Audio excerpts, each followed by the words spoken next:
Hello everybody, Trevor here. This is going to be a different kind of review. A long time ago, I made a top 10 Worst Sharon Miller Episodes video with each one written by Sharon Miller herself. While I'm sure she's a nice person in real life, but her writing still could have used some more heart and effort. However, I got some complaints about me being harsh on her, and to that I say, you're absolutely right, I was a bit harsh on her, but I wasn't trying to attack her as a person. I was just trying to be brutally honest with her works. Also, I've gotten a few comments saying that the producers were to blame for the writing, not her. And that's something I should have mentioned a long time ago. But for today's video, I'm going to review one of the absolute worst Thomas episodes in the Nitrogen era, and that would be Wonky Whistle. To those of you who are new to my channel, the reason I didn't include this one in my top 10 was because it wasn't written by Sharon Miller. It was actually written by none other than Neil Benn. And this was his one and only Thomas episode that he had ever made. Now, like Sharon Miller, I'm sure he's a good person too, but boy oh boy was this episode horrendous. It was considered the absolute worst episode not only in season 15, but in the entirety of the Sharon Miller era. And that's another reason why I didn't put it on my list. It's because if I put it as number 1, then it would be too cliched. And I wanted to pick something else for my number 1 instead, which was Up, Up, and Away. In this video, not only will I review the whole darn thing, but I'm going to try to explain everything wrong with it. But before I start this, I just wanted to apologize to Sharon Miller for being too harsh in my top 10 video. I wasn't trying to be mean to her, I was just trying to express my brutal honesty with her works. And now I know that the producers of Hit Entertainment were to blame for the writing. So therefore, it's not entirely her fault. She was just trying her very best. And as I've stated before, I'm sure she's very nice, unlike certain people who worked on the show. Now with that out of the way, let's begin deciphering this awful mess that is Wonky Whistle. It starts off with stock footage from a few episodes, plus a few trains without brake vans. Only 28 seconds in, and we're already off to a bad start.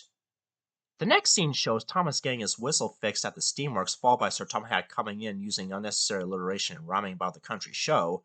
Then after that, Victor is doing the same thing too in terms of Thomas's so-called wonky whistle. But oh, you wait, it gets worse. Watch this scene. I'm sure my whistle isn't wonky. I must race to Farmer McCall. Thomas! But your whistle is... Wonky! Wait, Thomas! He blew his wonky whistle loud and long. There are so many things wrong with this scene. First of all, Thomas should know better than to leave the steamworks while his workmen are on top of his boiler. In fact, he almost injured them! Thankfully, the latter broke their fall, not to mention that his driver and fireman were too stupid to stop Thomas from moving. Secondly, wouldn't the workmen get their knees burnt off while fixing his wonky whistle? Because they had to at least turn off the boilers so that no one would get burned by the hot steam inside. And furthermore, a wonky whistle does not sound like this. He blew his wonky whistle loud and long. It actually sounds like this.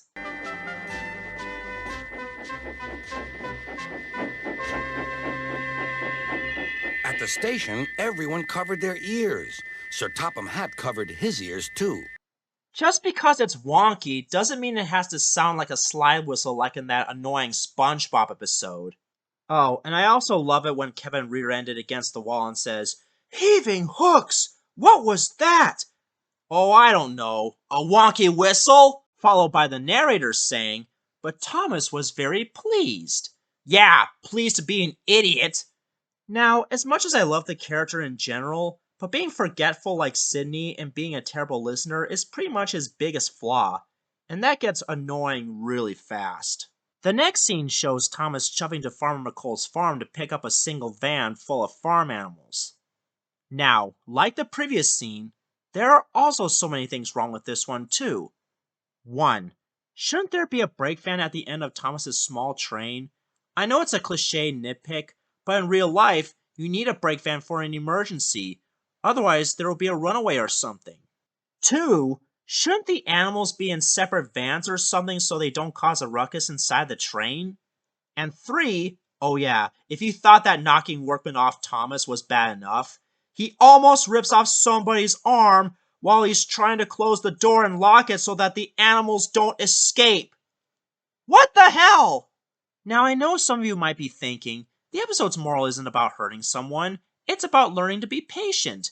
That might be true, but the execution of it is awful. Like I always say, just because it's a kid's show doesn't mean you have to insult the intelligence of your viewers. Sure, children are easier to entertain, but they're not that stupid. They deserve better quality Thomas episodes than this. In fact, if you want to see this episode done right, then I suggest watching Very Important Sheep from Season 19, which was one of my favorite episodes from that era, by the way. Anyway, back to the episode. In the first strike, as Thomas was telling the people on the bridge about the country show, he blows his horrible whistle, which scares Katie the sheepdog and causes her to escape. Now, if there's one thing I like about this episode, it would be the fact that Katie's name was revealed for the very first time, because in previous episodes like Edward the Hero, she wasn't given a proper name until this one. And besides, I think Katie is a cute name for a border collie. Let's move on to the second strike. Thomas arrives at the level crossing where Birdie happens to be waiting, and when he blows his whistle, that causes the ducks to fly away.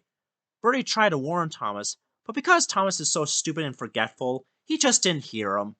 In the third strike, when Thomas arrives at Maithwaite Station to tell everyone about the country show, he blows his whistle, scaring the cow away, and once again, the station master tried to tell Thomas, but he just wouldn't listen. You know where this is going, right? And when Thomas finally arrived at the country show, that's when he realized that he lost all of Farmer McColl's animals. And for some stupid reason, he blew his wonky whistle again, scaring the sheep. Fourth time's the charm, huh?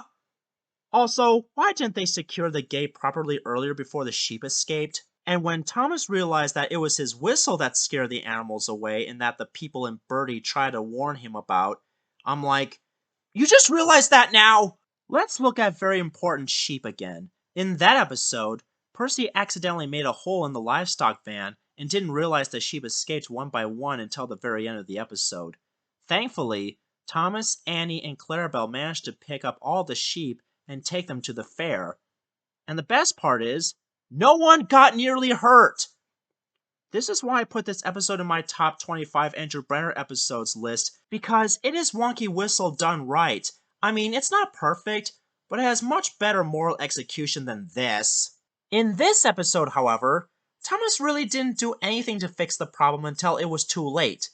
And the worst part is, after Thomas finally got his whistle repaired at the Steamworks and managed to pick up all the missing animals with a piece of food for each of them, Sir Topham Hatt didn't punish Thomas for being an idiot.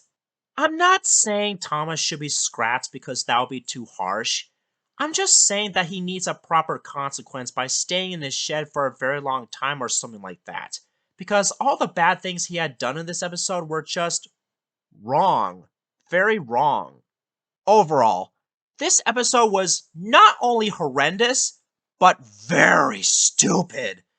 And those are all the reasons why this episode is still cringe to this day, and why it's indefensible. If you like this episode, whatever. Just understand why a lot of us Thomas fans hate this one the most when it comes to the Nitrogen Studios era. As for my rating, I give this one the same exact score as Up, Up, and Away, which is 1 out of 10 stars.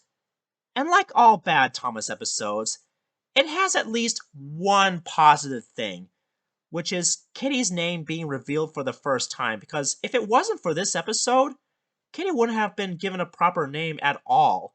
So therefore, I'm glad that this episode exists just for that one thing. But still, it doesn't excuse the horrendous writing and characters. And I truly hope that Neil Benn was ashamed for writing this episode in the first place. And once again, I'm sure he's not a bad person, but his writing really needs some work, just like Sharon Miller. Well, that was my mini review of Wonky Whistle, and why it's still cringe to this day. If you've enjoyed this video, please feel free to like, comment, and subscribe if you want to, and click the bell icon to be notified for my latest uploads. I also would like to know your thoughts on this episode. Do you hate it like I do, or have you seen worse like with All Engines Go? And this will probably be the only mini review I'll ever do because there are other things I'd rather be working on instead, which I don't want to spoil too much of, otherwise people might steal my ideas. Oh, and if there are any errors or plot holes I might have missed, let me know too. This is Trevor Davis, and I hope we'll see each other again but on more pleasant terms.